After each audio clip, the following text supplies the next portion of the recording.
अस्सलाम वालेकुम स्टूडेंट्स। मोहम्मद आसिम फरीद की जानिब से आपको नेशनल कॉमर्स ग्रुप में खुश आमदीद कहते हैं।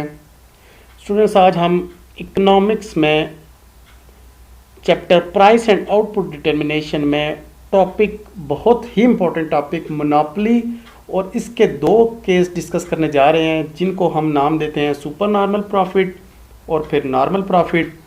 तो इसको डिस्कस करेंगे। बहुत ही इम्पोर्टेंट क्वेश्चन है। तो आपको पेपर में, बेशक आप कॉलेज के स्टूडेंट्स हैं या फिर बीकॉम के हैं या फिर मास्टर के स्टूडेंट्स हैं, तो ये आपको लाजमी पूछा जाता है। तो बढ़ते हैं अपने टॉपिक की जानिब और देखते हैं हमारे पास टॉपिक क्या कहता है। स्टूडेंट्स, मोनोपोली को उर्दू में कहते हैं अजारादारी, और अजारादारी से मुराद ये है कि एक ऐसी मार्केट जिसमें एक अकेला सेलर हो, बेचने वाला एक हो, ख़रीदने वाले बहुत ज़्यादा हों, तो उस मार्केट को, उस मंडी को कहते हैं मोनोपोली। तो मोनोपोली पे जाने से पहले हम इसका थोड़ा सा इंट्रोडक्शन हम अपनी वर्डिंग में कर लेते हैं। कहते हैं कि generally market means a place और area which goods are presented for sale. हम कहते हैं कि मार्केट एक ऐसा एरिया है कि जहाँ पे चीज़ें पेश की जाती हैं सेल के लिए। But in economics the word market is use in wider sense. जो इकोनॉमिक्स है, वो इकोनॉमिक्स में जो मोनोपोली, वो मार्केट है, उसको वाइडर सेंस में हम यूज़ करते हैं। It means a market is an institution and arrangement which bring together producer and consumer for purchase and selling different commodities. Market एक ऐसी जगह है जिसमें सेलर और बायर, सेलर और परचेजर्स आपस में मिलते हैं, और उनके मिलने की वजह यह होती है कि चीज़ों की खरीदो फरोख्त। तो उस जगह को कहते हैं मार्केट। तो स्टूडेंट्स, इसके बाद इसकी कुछ हमारे पास कंडीशंस हैं। कहता है कि उसमें आपकी existence of goods and services होनी चाहिए, existence of buyer and seller होना चाहिए, contact between buyer and seller होना चाहिए, डिफरेंट वे से हो सकता है, वन प्राइस होनी चाहिए, और वो जगह कोई लाजमी वो प्लेस होनी चाहिए, वो रीजन होना चाहिए। तो उस जगह को आप कहेंगे मार्केट। उम्मीद करता हूँ यहाँ तक आपको बात थोड़ी समझ आई होगी। अभी हम चलते हैं अपने ओरिजिनल टॉपिक की जानिब, यानी कि जो है हमारे पास मोनोपोली। मोनोपोली की डेफिनेशन ये कहता है कि monopoly is a market structure where only one producer firm producing goods has no close substitution. कहता है कि मोनोपोली एक ऐसी मार्केट है जिसमें अकेला ही प्रोड्यूसर हो, बनाने वाला एक ही हो, और जो फर्म है उसका कोई भी क्लोज सब्स्टिट्यूशन, सब्स्टिट्यूशन का मतलब ये है कि उसका मुतबादिल ना हो, आप उस चीज़ को छोड़ के किसी और पे ना जा सके, तो वो मोनोपोली होगी। अगर आप एग्जांपल है वापडा की, वापडा में अकेला बिजली पैदा करने वाला एक ही जरिया है वापडा, और उसको परचेज करने वाले हज़ारों, लाखों, करोड़ों की तादाद में हैं, तो वो वापडा क्या हो गया? वो हो गया मोनोपोली। अगर आप वापडा के बाद आप दे सकते हैं रेलवे, जो रेलवे है वो उसका कोई क्लोज सब्स्टिट्यूशन नहीं है, तो वो भी आपके पास मोनोपोली के केस में आएगा। उसके बाद अगर आप देखें 1995 से PTCL, आजकल के दौर में तो मोबाइल बहुत ज़्यादा आम हो गए हैं, लेकिन 1995 से पहले पहले जो PTCL था उसकी मोनोपोली थी। उसके बाद हम इसकी देखते हैं कुछ करेक्टरिस्टिक्स हैं, जिसमें सबसे पहले ओनली वन फर्म, अकेला प्रोड्यूसर होता है। दूसरी है नो क्लोज सब्स्टिट्यूशन, उसमें सब्स्टिट्यूशन जो है वो हो ही नहीं सकता। फर्म इज़ प्राइस सेटर, जो फर्म है, वापटा है, वो खुद ही प्राइस सेट करेगी, किसी से पूछ के नहीं करेगी, उसकी मर्ज़ी है वो ज़्यादा करे, उसकी मर्ज़ी है कम करे। Barriers for entry of new firm, जो एंट्री है न्यू फर्म्स की, वो बहुत ज़्यादा मुश्किलात में आएंगी, यानी कि इसमें नो एंट्री नो एग्जिट हो मुश्किल है, एंट्री होना ही मुश्किल है। अब इसके बाद हम इसकी देखते हैं कंडीशंस। कंडीशन में हमारे पास दो कंडीशंस हैं। पहली है कि marginal cost is equal to marginal revenue, यानी कि कहता है कि इसमें जो पहली कंडीशन है वो है मार्जिनल कास्ट, मार्जिनल रेवेन्यू आपस में इक्वल हों, तब वो मोनोपोली काम करेगी। यानी कि वो जो अजारादारी है, वापडा वाले जितने पैसे लगा रहे हैं, जितना खर्चा आ रहा है, उतना ही उनको बेनिफिट हो रहा है, तो वो मार्केट में एग्जिस्ट करेंगे, उनको वो इक्विलिब्रियम होगा।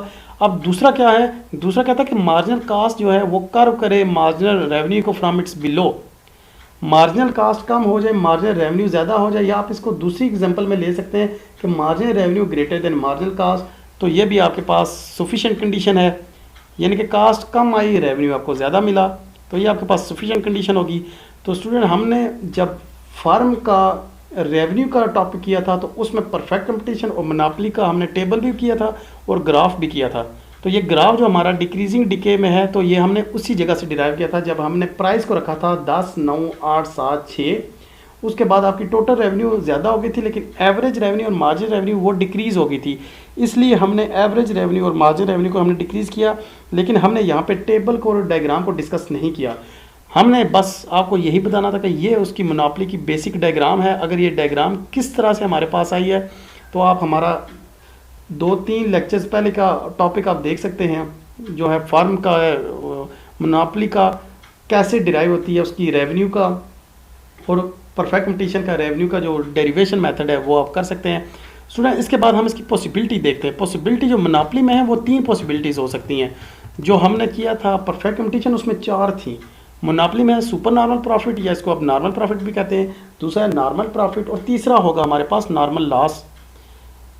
लेकिन जब हमने परफेक्ट कंपटीशन में थे उसमें 4 थे, चौथा हमारे पास था शट डाउन पॉइंट, यानी कि एक ऐसा पॉइंट जिसमें बिजनेस आपका क्लोज होने पे बिल्कुल आ जाए, क्लोज हो जाए आपका, तो वो शट डाउन पॉइंट। लेकिन इसमें आपके पास मसला ये है कि आप इस फर्म को छोड़ के किसी और पे नहीं जा सकते, सब्स्टिट्यूशन है ही नहीं, तो आप इस चीज़ को ख़त्म नहीं कर सकते। मतलब आपका ये कि अगर आप वापडा वालों से आप डिस्कनेक्ट होके आप बिजली खुद नहीं प्रोड्यूस कर सकते या बिना बिजली के रहना बहुत मुश्किल हो जाएगा, तो आप ये शट डाउन पॉइंट या वापडा वालों का शट डाउन पॉइंट नहीं हो सकता। तो हमारे पास जो मोनोपोली है इसमें 3 केस होंगे, 2 केस हम इस लेक्चर में डिस्कस करेंगे, नॉर्मल लॉस, और इसका जो लॉन्ग रन का केस है वो नेक्स्ट लेक्चर में डिस्कस किया जाएगा। तो सबसे पहले देखते हैं नॉर्मल प्रॉफिट से क्या मुराद है। स्टूडेंट, नॉर्मल प्रॉफिट से मुराद ये है कि जहाँ पे आपका average revenue greater than average cost हो जाए तो वो आपका पॉइंट होगा सुपर नॉर्मल प्रॉफिट का, यानी कि आपकी जो कास्ट है वो कम हो जाए, रेवेन्यू आपका ज़्यादा हो जाए, तो उस केस को कहते हैं सुपर नॉर्मल प्रॉफिट। स्टूडेंट, यहाँ पे हम पिछले केस में भी हमने की बात की थी कि आपने डिसीजन लेना है एवरेज कास्ट से। आज भी हम डिसीजन लेंगे एवरेज कास्ट से, आज भी हम डिसीजन लेंगे एवरेज कास्ट से। तो फिर मैं वही जुमला मैं रिपीट करता हूँ जो मैंने परफेक्ट कंपटीशन के केस में रिपीट किया था कि जब आपकी एवरेज कास्ट एवरेज रेवेन्यू से कम हो जाए, एवरेज कास्ट एवरेज रेवेन्यू से कम हो जाए, तो वो आपको पॉइंट होता है सुपर नॉर्मल प्रॉफिट। यानी कि सुपर नॉर्मल प्रॉफिट में आपकी एवरेज कास्ट जो है वो आपके एवरेज रेवेन्यू के नीचे से कट करेगी, और जब आपका नॉर्मल केस होगा नॉर्मल प्रॉफिट का, वो एवरेज कास्ट जो है एवरेज रेवेन्यू के साथ से टच करेगी। नॉर्मल लॉस में एवरेज कास्ट एवरेज रेवेन्यू के ऊपर से टच करेगी।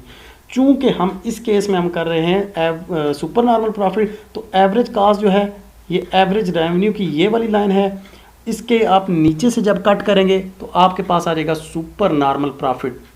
तो स्टूडेंट, आपके पास ये आपकी बेसिक डायग्राम थी। आपका एवरेज रेवेन्यू भी डिक्रीज़ हो रहा है, मार्जिनल रेवेन्यू भी डिक्रीज़ हो रहा है। यहाँ पे आपका ये एवरेज वेरिएबल कास्ट होगी थी, ये मार्जिनल कास्ट आप नीचे से करेंगे, कट करेंगे, और डिसीजन आपने लेना है एवरेज कास्ट से। वो अगर आपके एवरेज रेवेन्यू से नीचे से कट करे तो आपके पास ये होगा सुपर नॉर्मल प्रॉफिट।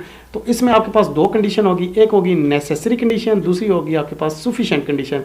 जो नेसेसरी कंडीशन है वहाँ पे आपके पास पॉइंट ई पे मार्जिनल कास्ट और मार्जिनल रेवेन्यू आपस में बिल्कुल इक्वल हो जाते हैं, यानी कि आप देख सकते हैं पॉइंट ई जो है इस पर मार्जिनल रेवेन्यू और मार्जिनल कास्ट आपके पास बराबर हो गए। उसके बाद दूसरी जो कंडीशन है सफिशिएंट कंडीशन, कहते हैं marginal cost cut M R from its below. जो मार्जिनल कास्ट थी वो एम आर को नीचे से कट कर रही है, तो ये आपका दूसरा सफिशिएंट कंडीशन है। अब स्टूडेंट देखते हैं हमारे पास रेवेन्यू। तो आपको पता होना चाहिए रेवेन्यू आपकी ऊपर वाली लाइन होगी, कास्ट आपकी नीचे वाली होगी, तभी आपको कुछ प्रॉफिट होगा। यानी कि जो आप अर्निंग है आपकी वो ज़्यादा है, आपकी कास्ट जो लगा रहे हैं वो कम है, तो आपने रेवेन्यू को ऊपर रखना है, कास्ट को नीचे रखना है। लेकिन जब हम लास्ट के केस में करेंगे तो आप उल्टा करेंगे, रेवेन्यू को आप नीचे रखेंगे, कास्ट को आप ऊपर करेंगे। लेकिन इस केस में हम क्या करें, रेवेन्यू को ऊपर कास्ट को नीचे, तो आपका ये केस होगा सुपर प्रॉफिट का। रेवेन्यू आपके पास है ओ क्यू ए पी, ये ओ है, ये क्यू है, ये ए हो गया और ये पी हो गया। ये आपके पास रेवेन्यू का केस हो गया। यानी कि आपके पास अगर 10 यूनिट थे तो हम सपोज करते हैं हर एक की प्राइस थी 25 रुपये, 25 को आप 10 से मल्टीप्लाई करें आपके पास 250 आ जाएगा। रेवेन्यू आपके पास आ गई 250। इसके बाद जो कास्ट थी, हम जाहिर सी बात है हम कास्ट रेवेन्यू से कम करेंगे तो हमारे पास सुपर प्रॉफिट होगा। 25 से जितना आप कम कर सकते हैं वो कर लें। हमने 20 इधर रखा है, 20 को आप 10 से मल्टीप्लाई करें तो 200। कास्ट आपकी आई है 200, रेवेन्यू आपको मिला है 250। तो आपके पास जो प्रॉफिट होगा, प्रॉफिट का फॉर्मूला होता है स्टूडेंट रेवेन्यू माइनस कास्ट, यानी कि प्रॉफिट आपके पास आ गया 250 minus 200, profit is equal to 50। ये आपके पास हो गया एबनॉर्मल प्रॉफिट, यानी कि हर एक यूनिट से आपको 50 का प्रॉफिट हो रहा है। तो जब आपके पास हज़ारों लाखों के हिसाब से यूनिट्स होंगे तो आपका प्रॉफिट भी बहुत ज़्यादा होता जाएगा। तो ये हमारा पहला केस था। फिर एक दफ़ा मैं हल्का सा रिपीट कर दूं कि ये आपके पास बेसिक डायग्राम था। Average revenue, marginal revenue decrease हो रहे थे, एवरेज वेरिएबल कास्ट और मार्जिनल कास्ट ये आपका नीचे से कट कर रहा है। जब एवरेज कास्ट एवरेज रेवेन्यू के नीचे से कट करेगी तो आपके पास हो जाएगा सुपर नॉर्मल प्रॉफिट। दूसरे केस में हम चलते हैं जो कि है आपके पास नॉर्मल प्रॉफिट का केस। नॉर्मल प्रॉफिट में स्टूडेंट्स अभी हमने बात की थी कि अगर एवरेज कास्ट एवरेज रेवेन्यू के साथ से टच करे, अगर नीचे से करती है तो सुपर हो जाता है, साथ से करेगी तो नॉर्मल हो जाएगा, ऊपर से करेगी तो नॉर्मल लॉस हो जाएगा। तो ये नॉर्मल प्रॉफिट में होता है कि average revenue is equal to average cost, revenue और कास्ट आपस में इक्वल हो जाएगी। तो ये आपके पास एवरेज रेवेन्यू का कर्व था, ये आपके पास मार्जिनल रेवेन्यू का था, ये आपके पास हो गया मार्जिनल कास्ट होगी, ये एवरेज वेरिएबल कास्ट होगी। अगर एवरेज कास्ट एवरेज रेवेन्यू के साथ से टच करता है तो ये आपके पास होगा नॉर्मल प्रॉफिट। उसके बाद स्टूडेंट्स हम देते हैं इसके, एक होगी नेसेसरी कंडीशन, एक होगी सफिशिएंट कंडीशन। नेसेसरी कंडीशन में कि मार्जिनल कास्ट और मार्जिनल रेवेन्यू वो पॉइंट ई पे इक्वल हो गए हैं, पहली कंडीशन फुलफिल होगी। दूसरी कंडीशन कहती है मार्जिनल कास्ट जो है ये cut M R from its below, जो मार्जिनल कास्ट से जो एम आर से एम सी जो नीचे से कट करेगी तो वो भी पॉइंट ई पे वो फुलफिल हो रही है। तो मतलब कि जो इसकी कंडीशंस थी, मार्केट की कंडीशंस थी, ये दोनों फुलफिल हो रही हैं। अब देखते हैं कि इसका जो नॉर्मल प्रॉफिट है ये किस तरह से होगा। स्टूडेंट जो इसको रेवेन्यू मिल रही है वो ओ क्यू ए पी वो हो रही है, उसको सपोज करते हैं 10 रुपये की उसको यूनिट वो सेल कर रहा था और 25 रुपये का एक यूनिट सेल कर रहा था, उसको 250 रुपीज़ उसको रेवेन्यू मिल गई है। और जो कास्ट थी उसकी, वो कास्ट भी उसकी 10 यूनिट थे और उसकी जो प्राइस थी पर यूनिट प्राइस वो थी 50।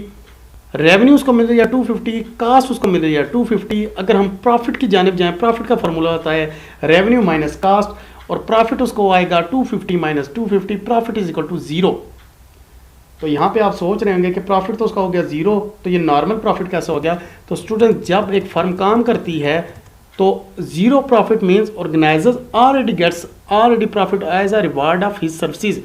वो पहले ही अपनी सर्विस का रिवार्ड ले चुके थे, जो सर्विस उसने दी है ऑर्गेनाइजर्स ने तो वो ले चुके होते हैं। इसलिए जो 0 प्रॉफिट है ये 0 नहीं होता, लेकिन इसमें प्रॉफिट वो ऑर्गेनाइजर्स पहले ले चुके होते हैं। फैक्टर ऑफ प्रोडक्शन हमारे पास होते हैं लैंड, लेबर, कैपिटल, ऑर्गेनाइजेशन, ये सारे मिलके बनते हैं आउटपुट। कोई भी चीज़ हमने बनानी है तो हमारे पास होती है फैक्टर ऑफ प्रोडक्शन में ये चारों हमारे पास जो होंगे ये होगा आउटपुट। इसके बाद हमारे पास जो कास्ट ऑफ प्रोडक्शन होगी, यानी कि जो फैक्टर ऑफ प्रोडक्शन है उसको रिवार्ड दे दिया जाए। लैंड को चला गया रेंट, लेबर को चला गया वेज, कैपिटल को चला गया इंटरेस्ट, ऑर्गेनाइजर को चला गया प्रॉफिट। यहाँ आप देख सकते हैं ऑर्गेनाइजर को जो हमने प्रॉफिट इसको दिया है ये इसका यही असल में प्रॉफिट है। कास्ट ऑफ प्रोडक्शन में इसने प्रॉफिट पहले से ले लिया है, तो 50 रेंट को चला गया, 50 वेज को चला गया, इंटरेस्ट रेट को चला गया 75, प्रॉफिट 75 उसको चला गया। कास्ट ऑफ प्रोडक्शन जो 250 की थी उसने ले लिया है अपना 75, मतलब जो उसको 250 से 75 माइनस करें तो असल में कास्ट उसको वो आई है। तो स्टूडेंट यहाँ पे उसको नॉर्मल प्रॉफिट जो मिला है, एक तो उसकी एडवर्टाइजमेंट हो रही है, दूसरा ये है कि एडवर्टाइजमेंट का एक्सपेंस तो उसको एडवर्टाइजमेंट का बेनिफिट तो होगा फ्यूचर में, साथ में उसको जो कास्ट ऑफ प्रोडक्शन उसने की थी उसमें भी उसने प्रॉफिट ले चुका है। तो ये उसका दूसरा केस था, यानी कि जब उसका मार्जिनल रेवेन्यू मार्जिनल कास्ट भी आ जाए तो उसका ये हो जाएगा उसका नॉर्मल प्रॉफिट का केस। यानी कि नॉर्मल प्रॉफिट केस में जब एवरेज कास्ट एवरेज रेवेन्यू के साथ से टच करेगी तो वो होगा आपका नॉर्मल प्रॉफिट का केस। नेक्स्ट लेक्चर में इंशाल्लाह हम इसका नॉर्मल लॉस और उसका लॉन्ग रन में इसकी कंडीशन क्या होगी उसको डिस्कस करके हम मोनोपोली को भी ख़त्म कर देंगे। नेक्स्ट लेक्चर के साथ दोबारा आपसे मिलते हैं, तब तक के लिए अपना ख्याल रखिएगा। अल्लाह हाफिज़।